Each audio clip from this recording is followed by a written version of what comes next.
Shalom Bapak Ibu Saudara yang Tuhan kasihi. Halo. Selamat hari Minggu buat kita semua. Saya yakin dan percaya kita semua merasakan kebaikan Tuhan dalam hidup kita. Dan saat ini dengan hormat saya undang kita semua bangkit berdiri. Kita naikkan pujian kepada Tuhan. Roh Kudus tercurah di tempat ini. Biar Roh Kudus memenuhi hati kita. Kita bersuka cita untuk kemuliaan Tuhan. Haleluya.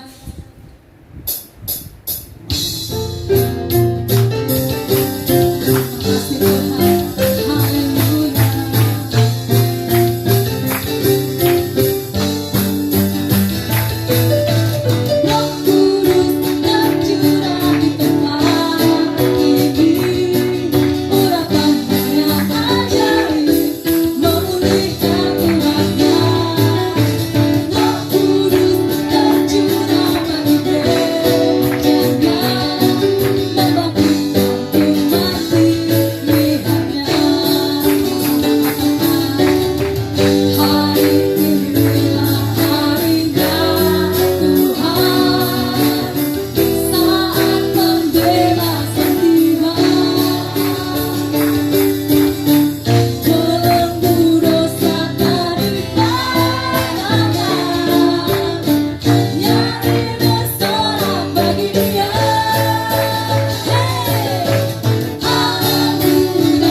Kita naikkan pujian kepada Tuhan. Kita naikkan syukur kita kepada Tuhan. Tuhan, kami mau bersyukur Tuhan. Kami mau hampiri tahta-Mu Tuhan. Terlebih dahulu tenangkan hati kami ya Bapa. Karena kami percaya Tuhan hanya dekat Allah saja kami merasa tenang. Apapun yang terjadi ya Tuhan, firman-Mu berkata kami tenang bersama Tuhan. Terima kasih Yesus.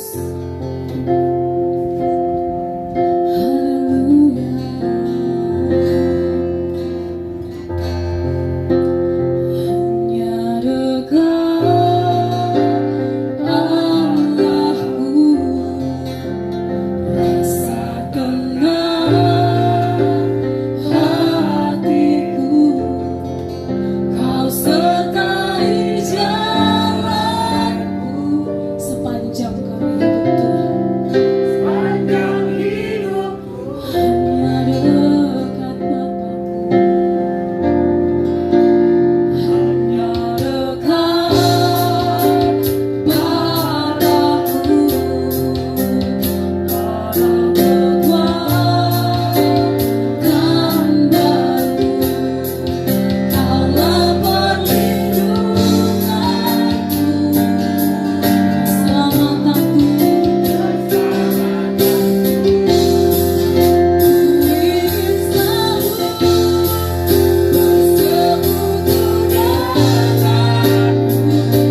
setiap pujian kami yang sudah kami nyanyikan itu bagaikan ukupan yang wangi, menyukakan hati Tuhan, berkenan kepadamu ya Bapa. Dan saatnya kami mau duduk diam mendengarkan sabda. Berkenanlah berbicara kepada kami. Berikanlah kepada kami hati yang berpengertian, agar kami pahami kehendak-Mu, agar kami pahami ajaran-Mu, agar kami pahami apa yang Kau inginkan dari kami. Berbicaralah Tuhan, kami siap untuk mendengarkan Engkau. Di dalam nama Tuhan Yesus Kristus kami berdoa. Haleluya. Amin. Selamat siang Bapak Ibu. Puji Tuhan dan salam. Ya, hari ini saya akan berkhotbah berbicara tentang berdoa, tentang bagaimana seharusnya kita berdoa. Seringkali kita sudah berdoa, tetapi belum tentu caranya benar. Mengubah kebiasaan tidak selalu mudah dikerjakan, termasuk mengubah kebiasaan orang dalam berdoa.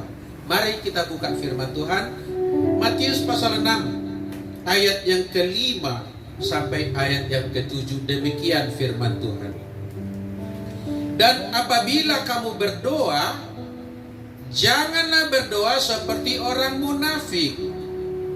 Mereka suka mengucapkan doanya dengan berdiri dalam rumah-rumah ibadat dan pada tikungan-tikungan jalan raya, supaya mereka dilihat orang. Aku berkata kepadamu, sesungguhnya mereka sudah mendapat upahnya. Tetapi jika engkau berdoa, masuklah ke dalam kamarmu, tutuplah pintu dan berdoalah kepada Bapamu di tempat yang tersembunyi. Maka Bapamu yang melihat yang tersembunyi akan membalasnya kepadamu. Lagi pula, dalam doamu itu janganlah kamu bertele-tele seperti kebiasaan orang yang tidak mengenal Allah. Mereka menyangka bahwa karena banyaknya kata-kata doanya akan dikabulkan. Jadi janganlah kamu seperti mereka, karena Bapamu mengetahui apa yang kamu perlukan sebelum kamu minta kepadanya. Sampai di situ dulu bacaan kita. Diberkatilah orang yang percaya kepada firman Tuhan yang dituliskan di dalam Alkitab ini. Katakan amin. Ya, dikatakan janganlah kamu berdoa seperti orang munafik. Tidak dikatakan jangan berdoa. Kita harus berdoa, tetapi jangan seperti orang munafik. Orang munafik itu apa sih? Boleh saya gambarkan, itu seumpama kalung atau cincin yang berwarna emas, tetapi bukan emas. Kalau dari jauh dilihat orang seperti emas, imitasi itu kan seperti emas. Kalau kita berfoto seperti memang memakai kalung emas, cincin emas. Tetapi kalau dibawa ke toko emas mau dijual, kira-kira laku atau tidak? Tidak laku. Kelihatannya emas, tapi tidak emas. Demikian juga munafik ini, kelihatannya beragama, tapi pada hakikatnya mengingkari agama itu. Kelihatannya beribadah, pada kenyataannya mengingkari kekuatannya. Boleh dibilang beragama, tetapi tidak bertuhan. Sedikit berbeda beragama dengan bertuhan. Harusnya memang orang beragama itu bertuhan, dan orang bertuhan ya tentu beragama. Tapi maksudnya orang bisa beragama tapi tak bertuhan. Hanya kelihatannya sedang beribadah kepada Tuhan, kenyataannya tidak. Sama dengan berdoa tadi. Janganlah kamu berdoa seperti orang munafik. Orang munafik itu juga berdoa. Orang-orang Yahudi pada waktu itu bahkan pakaiannya pun khusus. Di lengan mereka ada semacam kalung yang di kalung itu diikatkan tulisan-tulisan suci, yaitu hukum Taurat. Dituliskan bagaikan seperti kita memakai jam tangan di gelangan, begitulah mereka mengikatkan Taurat Tuhan di tangannya. Pakaian mereka pun pakaian khusus, berjumbai-jumbai, sudah menandakan orang beragama. Tradisi yang sudah berkembang ratusan, mungkin bahkan ribuan tahun. Orang Yahudi itu beribadah bukan hanya pada hari Sabat, tetapi setiap hari, bukan sekali sehari, tetapi berkali-kali. Kebanyakan tradisi itu 3 kali sehari. Seperti Daniel dulu, ketika di Babel pun 3 kali sehari ia membuka tingkap atau jendela di rumahnya dan menghadap atau berkiblat ke Yerusalem, dan dia berdoa setiap hari 3 kali. Nah, orang Yahudi di zaman Tuhan Yesus, ahli-ahli Taurat, orang-orang Farisi mempunyai kebiasaan yang sama, berdoa. Tetapi menurut Yesus mereka adalah orang munafik. Mari kita ikuti bacaan tadi. Dikatakan di ayat yang ke-5 tadi, janganlah berdoa seperti orang munafik. Mereka suka mengucapkan doanya dengan berdiri dalam rumah-rumah ibadat dan pada tikungan-tikungan jalan raya. Sebelum kita lanjutkan, pertanyaan saya, apakah salah berdoa sambil berdiri? Kan tadi dibilang mereka dikatakan mengucapkan doanya dengan berdiri. Apakah salah berdoa sambil berdiri? Tidak. Mau berdiri, mau duduk, mau bersinggang atau bersujud, atau orang sakit bahkan sambil rebahan, bukan di situ letak kemunafikannya. Sebab tadi pun WL kita berdoa sambil berdiri. Saya pun akan berdoa tadi sambil berdiri. Kita ikuti lagi. Dengan berdiri dalam rumah-rumah ibadat. Salahkah berdoa di dalam rumah ibadat?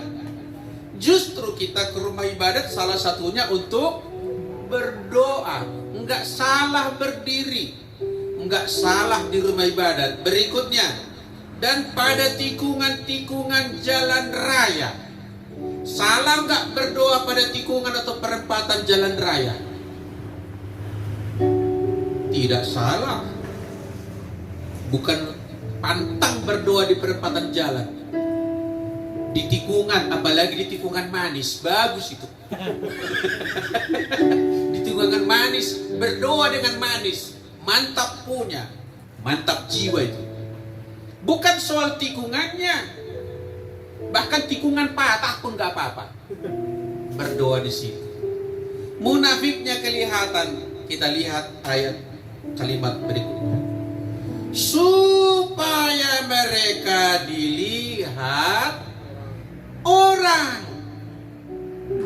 Di sini munafiknya berdoa sengaja dia 3 kali sehari, katakanlah 1 jam 5 pagi, yang kedua jam 11 siang, yang ketiga jam 4 sore.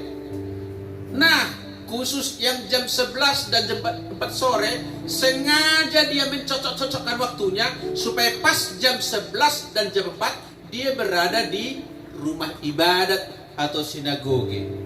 Sengaja dia atur kecepatannya. Kalau naik sepeda motor dia diatur kecepatannya supaya pas jam 11, pas dia di depan rumah ibadat, supaya dia disitulah berdoa. Sebetulnya tadi jam 11 itu boleh berdoa sedang dimanapun dia sedang berada. Kalau jam 11 dia sedang di rumah, berdoalah di rumah. Kalau jam 11 dia sedang berada di toko, berdoalah di toko. Yang ini dia sengaja setting begitu supaya jam 11 atau jam 4 sore itu dia berada di rumah ibadat. Kenapa? Karena di rumah ibadat banyak orang di situ. Di sinagoge Yahudi biasa tempat berkumpul. Agak sedikit berbeda dengan cara kita menggunakan gereja di kekristenan ini. Kalau orang Kristen pada umumnya, gereja adalah untuk kepentingan atau acara-acara kebaktian, acara-acara bersifat rohani. Kalau bagi orang Yahudi, Sinagoge juga adalah tempat untuk berkumpul, tempat untuk rapat, tempat untuk berembuk, tempat untuk mengambil keputusan, bahkan tempat peragaan budaya. Jadi di situ selalu banyak orang. Ada orang bercakap-cakap di situ. Nah, orang yang munafik tadi sengaja mendatangi keramaian supaya dia di sana berdoa agar dilihat orang, agar dipuji orang, agar dianggap dia rohani. Dan ayat berikutnya menjelaskan kemunafikan itu, coba kita ikuti, yaitu dikatakan di sana, sesungguhnya mereka sudah mendapat upahnya. Apa artinya? Sesungguhnya mereka sudah mendapat upahnya. Kalau saya mau tanya Bapak Ibu, tujuan kita berdoa yang benar sebetulnya untuk didengar dan dilihat oleh siapa? Didengar dan dilihat oleh Tuhan. Tetapi orang ini supaya didengar dan dilihat oleh banyak orang. Udah dapat kau upahnya.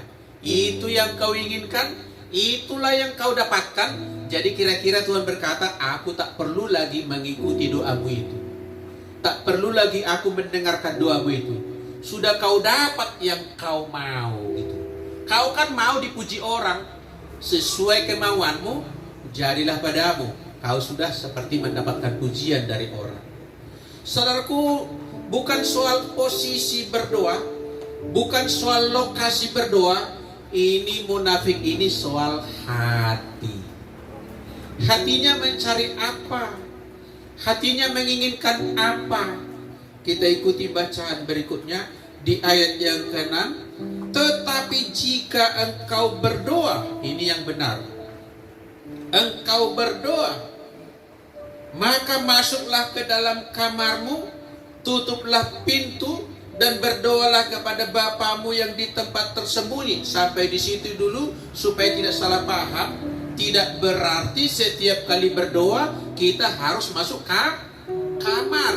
Bagaimana di tengah jalan kita akan mencari kamar?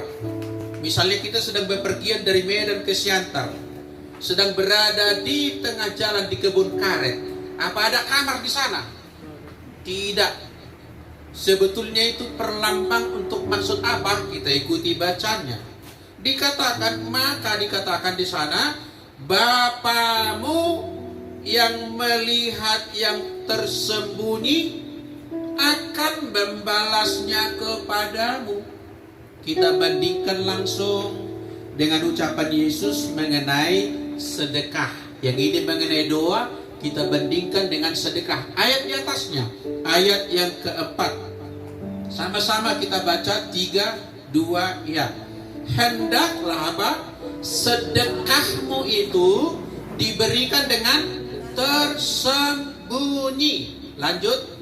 Maka Bapamu yang melihat yang tersembunyi akan membalasnya kepadamu. Nah, kalimatnya sama dengan tentang doa.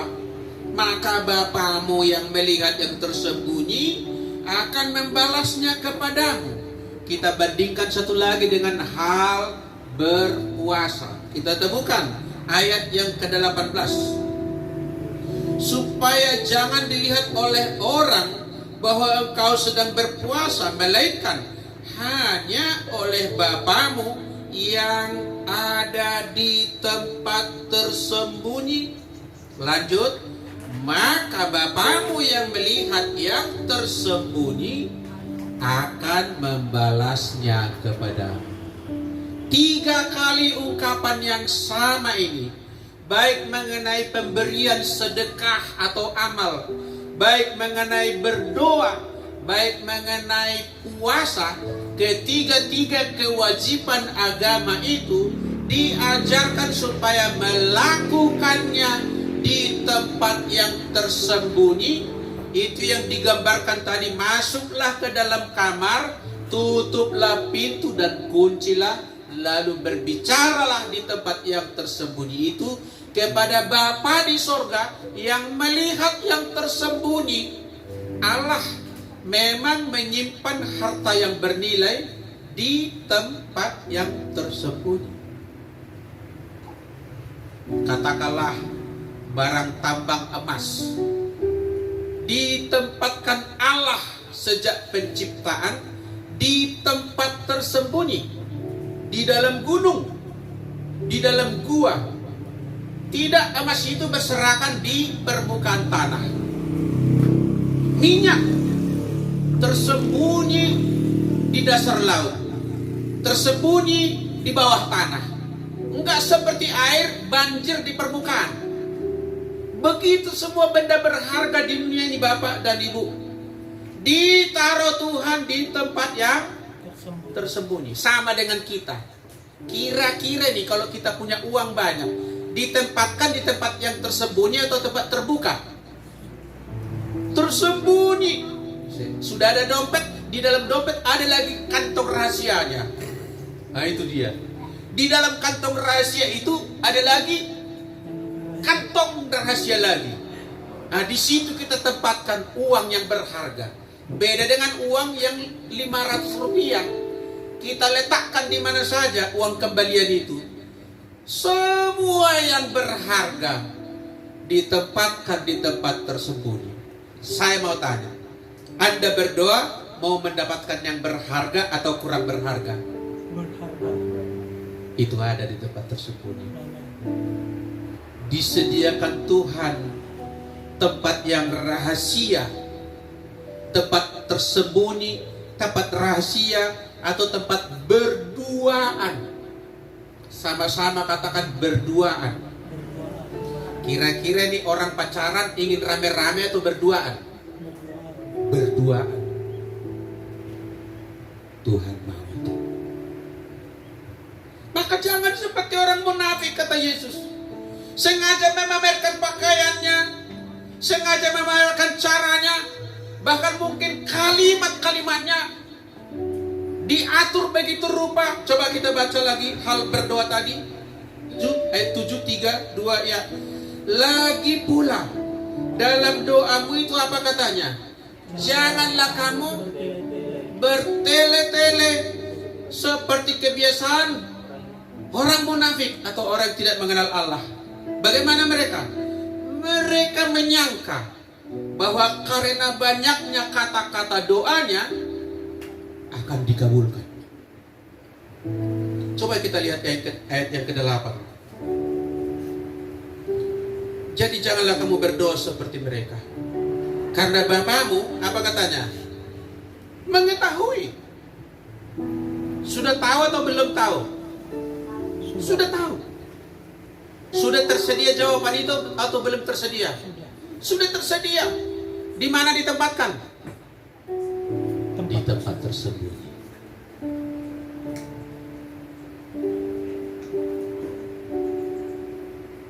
Seorang anak pun kalau meminta sesuatu yang penting kepada orang tuanya, dicarinya waktu yang tepat, dicarinya situasi yang tepat. Enggak di tempat ramai diminta itu. Bapa kita di sorga mempunyai cara untuk menjawab doa kita. Amin. Disediakan tempat yang tersembunyi. Ini doa yang dikehendaki oleh Tuhan. Bukan doa yang merupakan kalimat-kalimat bertele-tele, berputar-putar. Bukan karena banyaknya kalimat kita, bukan dengan gaya-gaya berdoa. Ada orang berdoa sampai dikeren-kerenkan pengucapannya. Dia bilang begini, oh Tuhan, Tuhan. Ada lagi intonasinya, Allah yang maha baik, Allah Abraham, Allah Isa, Allah Yakub. Seperti membaca puisi begitu. Mau melantun, mau ada legatonya, tidak mempengaruhi doa itu sendiri. Katakan amin. Tidak mempengaruhi. Ya tentu enggak bagus juga berdoa. Tuhan Bapa Surga berikan berdoa. Amin. Enggak bagus juga. Itu pun ya jangan. Yang penting jangan supaya didengar orang, jangan supaya dilihat orang, jangan supaya dipuji orang. Nah, ini kita yang tahu ini di dalam kita ini. Saya tidak mengatakan bahwa di mimbar ini tidak boleh kalimat yang indah, dikehendaki kalimat indah, tapi bukan untuk dilihat orang. Kalau kita berbahasa roh, berbahasa lidah juga, bukan supaya didengar orang, bukan supaya dilihat orang. Tidak usah kita mencitrakan diri seperti lebih rohani. Ada orang begini, dia tidak mau diganggu, lalu dibilang kepada anaknya, "Nak, nanti kalau ada telepon, bilang bapak sedang berdoa." Oke? Bilang bapak sedang berdoa. Padahal tidur. Gak usah lah. Kalau saya kadang-kadang saya lagi tidur ngomong yang seperlunya. Gitu kadang-kadang. Emang saya bukan pendeta favorit memang. Bukan memang saya. Ya udah, saya kadang-kadang lagi capek juga. Udah, kecuali sangat-sangat penting. Lagi capek pun pasti saya jabanin, saya ladenin. Tapi ada orang lagi tidur pun dibilang berdoa. Saya mau tanya, apakah berdoa dan tidur lebih rohani berdoa atau lebih rohani tidur? Enggak perlu dibanding. Amin Bapak Ibu. Tidur pun adalah kudus. Amin. Kudus. Apalagi tidurnya 6-7 jam. Kalau 80 jam memang tidak kudus. Sama-sama katakan, berdoalah dengan tulus. Sama bilang, berdoa dengan tulus. Nggak usah direkayasa. Amin. Nggak usah dibuat-buat gitu. Nggak usah dicitra-citrakan. Udah biasa saja. Datang kepada Tuhan, katakan, "Tuhan, aku perlu Engkau." Sama dengan berpuasa tadi di tempat tersembunyi. Orang tak tahu kita puasa. Maksudnya bukan kalau kita puasa bersama tidak saling tahu. Jangan kasih tahu ibu itu saya berpuasa. Jangan, bukan gitu maksudnya. Apalagi udah puasa kita. Kamu puasa ya? Enggak. Bukan, itu berbohong lagi. Maksudnya puasa ini bukan untuk pamer kepada orang lain. Kalau puasa, puasalah. Gak usah dibilang, hari ini aku berpuasa. Status. Tahu sih, hari ini berpuasa. Sebetulnya begini sebetulnya. Jangan mencanangkan hal itu dalam hatimu. Ayat 2 pasal 6. Jadi apabila engkau memberi sedekah, janganlah engkau mencanangkan hal itu. Apa arti mencanangkan? Ini juga berlaku untuk berdoa nanti dan untuk berpuasa. Mencanangkan, kata dasarnya apa itu? Canang tahu ya? Semacam gendang, semacam gong. Boleh dibilang itu, jangan menggongkan hal itu. Maksudnya gini, kalau zaman dulu orang mau memberikan pengumuman raja, maka orang memukul apa? Gentong. Tong tong tong tong tong tong tong tong tong tong. Pengumuman. Kumpullah semua orang, baru disampaikan isi pengumuman. Nah ini pun kalau memberi sedekah, kalau mau berdoa kepada Bapamu, kalau mau berpuasa, enggak usah memberitahu orang lain, membuat lonceng pemberitahuan, kira-kira gitu maksudnya. Dunia, aku mau berdoa. Dunia, aku mau memberi sedekah. Dunia, aku berpuasa. Enggak usah, kata Tuhan Yesus. Enggak usah mengumumkan hal itu. Mencanangkan itu, merencanakan, menyiapkan, mengumumkan, tak perlu. Tuhan sudah menyediakan berkat di tempat tersembunyi. Saya simpulkan kebenaran firman Tuhan bagi kita dengan mengajak kita kembali melihat Matius pasal 6 tadi, bahwa sama seperti sedekah maupun puasa, demikian juga dalam hal berdoa. Menurut ayat 6, Bapamu yang melihat yang tersembunyi akan membalasnya kepadamu. Oleh sebab itu, ayat 6 bagian awal, jika engkau berdoa, masuklah ke dalam tempat tersembunyi itu. Amin. Tak usah dilihat-lihat orang, tak usah dipamer-pamerkan. Doa adalah urusan kita dengan Tuhan. Berbeda dengan doa syafaat, nanti bisa beramai-ramai. Doa yang dimaksud di sini ini bersifat pribadi. Kiranya pedoman kita dalam berdoa seperti diajarkan oleh Tuhan Yesus. Jumpailah Dia di tempat yang tersembunyi. Di tempat tersembunyi itu Tuhan sudah sediakan berkat bagi kita. Tuhan memberkati dan kita berdoa. Terima kasih Tuhan. Kami bersyukur kepadamu. Kiranya firman-Mu membimbing kami, menuntun kami, agar kami berdoa, termasuk juga bersedekah dan berpuasa, melakukannya sebagai sesuatu yang kami lakukan di tempat yang tersembunyi, bukan untuk dilihat, didengar orang, disaksikan dan dipuji orang, melainkan supaya kami datang kepadamu dan berjumpa dengan Engkau secara pribadi. Bagi Tuhanlah segala pujian, hormat dan kemuliaan. Di dalam nama Tuhan Yesus kami berdoa, kami bersyukur. Haleluya, sama-sama kita berkata Amin. Kami juga sehidangan dan seperjamuan dengan Engkau. Terima kasih buat anugerah-Mu. Dan saatnya Tuhan, hari ini kami mau mengumpulkan persembahan kami. Kiranya Tuhan memberkati setiap persembahan. Terimalah persembahan kami. Dalam nama Yesus kami berdoa. Amin.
Terima kasih Tuhan.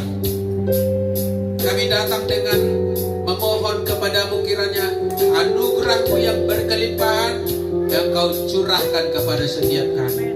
Engkaulah Tuhan yang menolong kami, menyembuhkan sakit kami, memberikan kekuatan baru, menghiburkan hati kami, memberikan semangat kepada kami. Seluruh jemaat-Mu yang hadir maupun yang berhalangan hadir pada ibadah situasi new normal ini, dimanapun mereka diberkati oleh Tuhan. Secara khusus kami berdoa untuk Ibu terkasih, Ibu Baru Tambah yang sedang dalam perjalanan ke daerah Palembang untuk tujuan untuk pemulihan kesehatannya, untuk berjumpa dengan terapis atau dokter di sana. Tuhan sertai perjalanannya, Tuhan sampaikan tiba di tujuan, dan apa yang diharapkan tercapai dengan baik, akan pulang dengan berkat Tuhan, kesembuhan yang daripada Tuhan, pertolongan Tuhan turun atas hamba-Mu itu. Terima kasih Tuhan.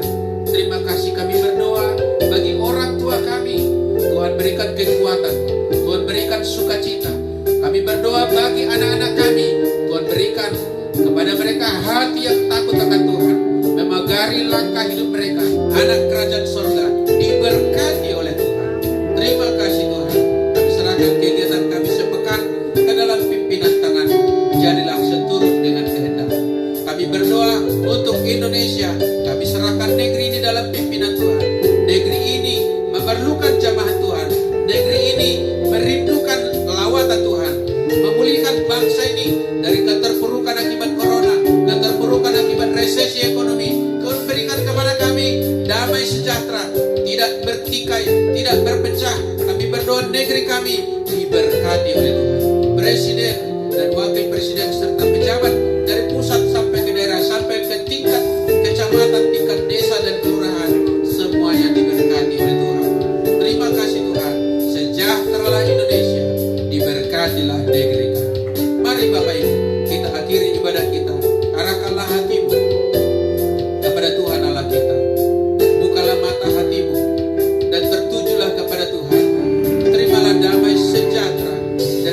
Bapa kita pencipta langit dan bumi, dan anugerahnya di dalam Yesus Kristus Tuhan, Juru Selamat kita yang hidup, serta penyertaan dari Roh Kudus beserta kita mulai siang ini sampai esok, sampai selama-lamanya.